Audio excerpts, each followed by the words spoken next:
meron pong inilabas si Mayor Isko na listahan po nung 14 billion worth po na flood projects sa Manila na iniulat po as completed.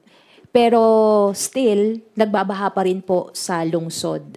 At meron din pong isang contractor doon, yung GELC Construction and Supply Incorporated, na meron siyang nakuha doon sa 14 billion, 1.4 billion worth of flood control projects po ito.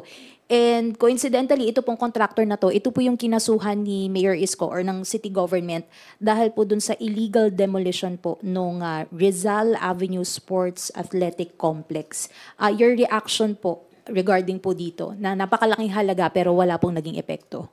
Sinusuportahan ko yung sinabi ng Mayor ng Manila na papaimbestiga niya. I support that, no? Kinakailangan naman, madali lang yan. I-check lang sa DPWH yan kung yan po ay project ng national government.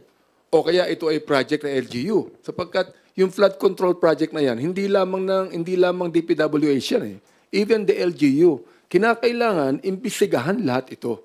Ano ang pinagawa ng city ng flood control project? Ano ang pinagawa ng DPWH, no? Ito po yung tinatawag nating i-check yan sa DPWH ang status and impact ng mga project na yan, no? Sa national government, for example. Kaya I'm all for that, na dapat talaga imbestigahan yan. Oo, kung nais niya, unahan niya yung distrito ko just to find out, no? Kung talagang, kasi alam mo ang Manila, just to inform everyone, Manila is actually a prone to flooding yan sapagkat below sea level ang karamihan dyan, especially my district. At doon din dumadaan ang main tributary ng mga ilog natin. For example, like in my district, doon dumadaan ang Pasig River, dyan nagpupunta ang San Juan River, dyan nagpupunta ang mga ibang mga maliliit na mga estero. Pero hindi lang talaga dapat Manila. Dapat yan Metro Manila. Sapagkat look, hindi lang Manila ang problema rito. For example, like ang San Juan River, napakarumi niyan. Yan ay sinasabi ko noong araw pa. Kasama ang Quezon City, kasama ang Mandaluyong, kasama ang San Juan, kasama ang Manila. Kung makakasundo silang lahat yan, lahat yan ay pag-usapan po yan. Lahat yan imbestigahan. I'm in favor of that. Pero hindi lamang sapagkat hindi kumuha ng permit o hindi nakipag-ugnay sa LGU. Dapat, ang talagang investigasyon dyan, yan po ba ay ghost project? Yan ba ay substandard project? Hindi lamang flood control. Lahat ng infra project ng buong Maynila, imbestigahan niya. Good nun po, Kongs.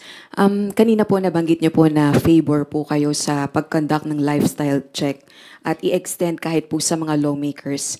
Pero how can this be realized amidst the reports and allegations na may mga kongresistang involved sa anomalous projects? Well, kung meron man, kaya ako, hindi lang, sinabi ko na nung pa, na the investigation should be of a whole government approach, for example. As we investigate it sa Quintacom or sa Tricom, let the executive also investigate. Let the judiciary investigate. At ako rin, sinabi ko na rin na magkaroon tayo ng independent commission to really investigate. Sapagkat ayaw naman natin na sabihin ng taong bayan, o pag inimbestigahan namin yan, pag mayroong involved na congressman dyan, o ano bang gagawin namin? Para maalis yung bias, well, let's have an independent commission on that. Di ba? I mean, tama na yung tinatawag nating cover-up o takipan. Yan, binanggit din yan ni Senator Lacson, no? Pagka minsan, hindi ko alam ba't nasisisi ang House of Representatives. Samantalang doon sa Senado, meron din eh.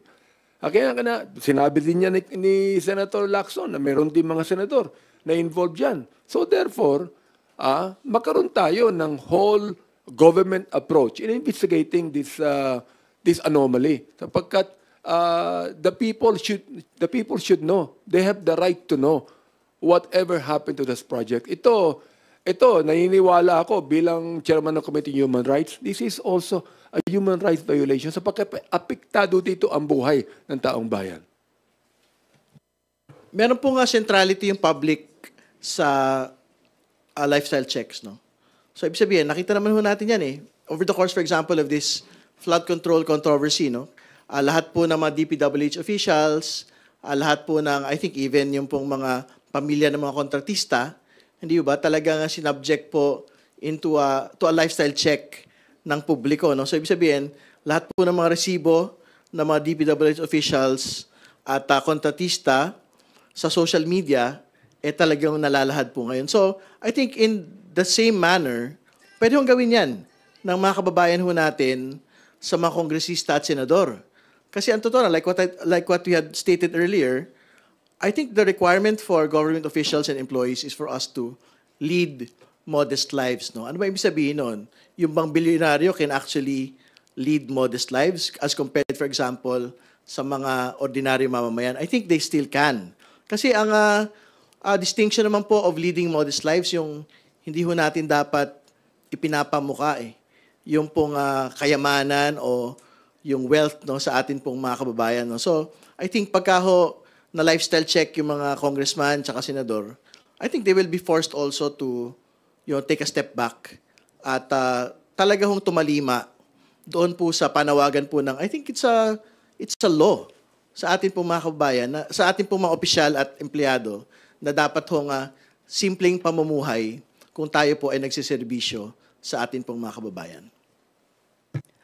Sa tingin niyo po ba kailangan na pong magsagawa ng lifestyle check yung ombudsman dun po sa mga implicated lawmakers? Lalo na po nabanggit niyo po na mismo sa social media, na-flex yung pong mga kayamanan ng mga certain lawmakers.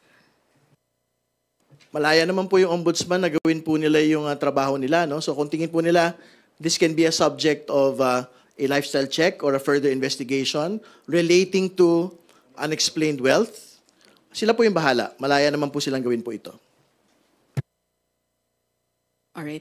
Kanina po kinonfirm po ni Congressman Leviste na ang big fish po dun po sa bribery attempt sa kanya ng isang DPWH district engineer ay yung pinalitan niya po sa pwesto, si former Congressman Buhain. At ganito na raw po yung kalakaran sa kanila pong distrito na for 3 decades pinipili po ng kongresista kung sino po yung mga kontratista sa mga proyekto. What does it say? Systemic po ba yung ganitong kalakaran? Well, una ho sa lahat, like we already mentioned, I think this can be a subject of a future Infracom hearing. No? Kasi una, involved po yung district engineer dito. Pangalawa, meron pong actual corruption allegations.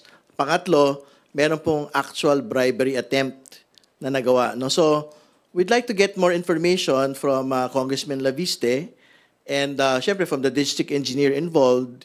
And most definitely, we can invite former Congressman Eric Buhain to shed light. Kasi syempre, mahirap naman ho na si Congressman Leviste lang po yung nagsasalita dito at hindi po mapagbigyan ng pagkakataon si former Congressman Buhain na idepensa naman din po ang kanyang sarili. No? So, I think we will reach that point. No? Pero, syempre, unahin muna natin yung mga pinakamahalaga pong mga proyekto na talaga pong na-ghost at na-substandard po over the course of the years.